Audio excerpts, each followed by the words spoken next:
Coach George Chapel after a 3-1 win over St. Joseph's Long Island in the first round of the NCAA tournament.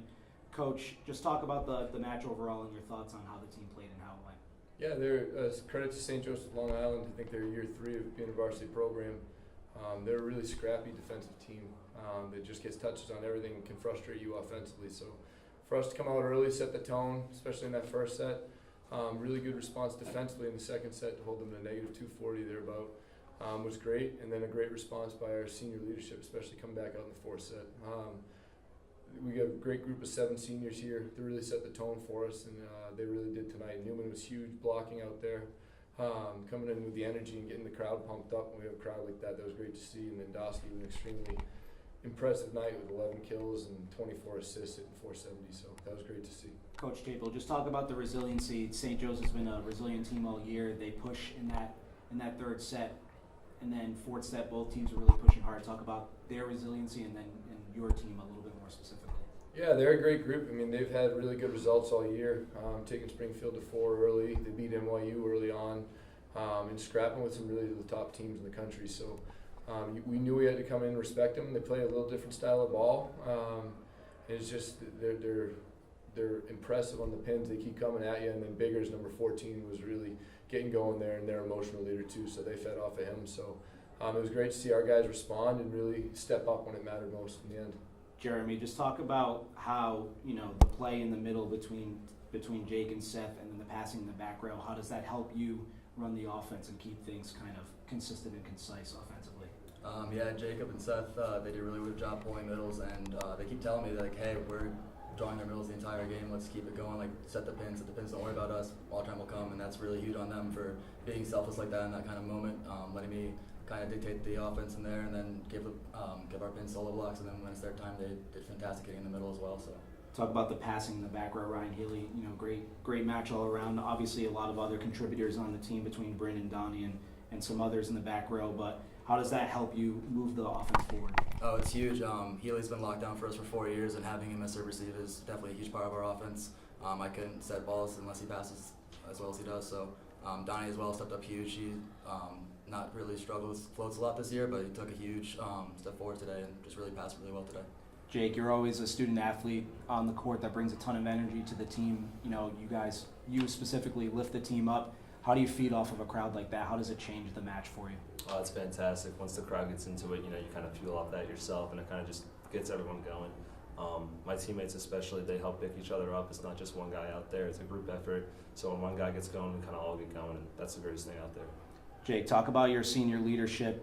Third set, lose that one 25-21, come right back in the fourth set, really get the guys going. Just talk about how the seniors pull the team forward in that fourth set. Yeah, all of us collectively, we do a great job of just bouncing back, staying focused. The coach always says we turn the page, and that's kind of the motto of the team. No matter the highs, no matter the lows, it's just turn the page and move forward, keep pushing through. Coach, 374 hitting percentage, 45 assists total as a team. Just talk about those two stats. Passing was great, and it seemed like the pins and the middles were really doing a good job on swings. Yeah, like Dosky said, our middles were able to get their middles to bite, leaving us solos all day on the pin, which then our pins were able to terminate extremely high clip. And you get 48 kills total, 45 of them assisted. That's an unbelievable ratio you hope for in our game. And then our serving was smart too. We had 7 aces to 16 errors, so that 1 to 2 window was impressive. And our blocking is what I'm most excited about. Yeah, talk about that a little bit. 21 block assists, only 1 block solo. Obviously, that means the block and what you're doing at the net is very connected. Talk about what that meant today. Yeah, we started out real fast. We had 7.5 in the first set alone. You don't see that number ever in the men's game.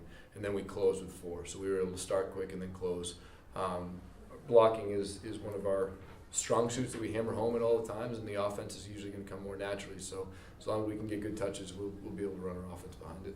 Jake and Jeremy, talk about it from your perspective, what it means to host this weekend and be able to showcase what you guys did tonight to the fans that were here.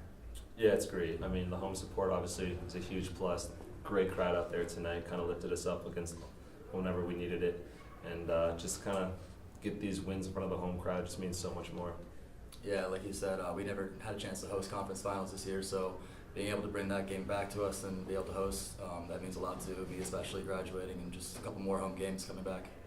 You guys have anything? Just quickly, what do you all start with Coach heading into tomorrow? what is one or two things that you're looking to focus the team on against obviously a very good New Paltz team? Yeah, New Paltz, I mean, they play in probably the deepest conference, top to bottom of America, in the UBC. They came back to avenge an earlier loss to Stevens and then triumphed them in the UBC championship. So we know they're big everywhere, they're talented everywhere. Their opposite, Aaron Kark, is huge. Their pins are huge out there, and their middle is big. And then Matt Grace, he makes every single ball he touches better, that setter. So no matter if they're out of system or not, that next ball coming out of his hands is going to be better and put his hitters in a better position to play. So we need to match some intensity and never give up on any play and just compete with them out there. Jake, Jeremy, what do you guys think too about tomorrow's match? Give us a little insight.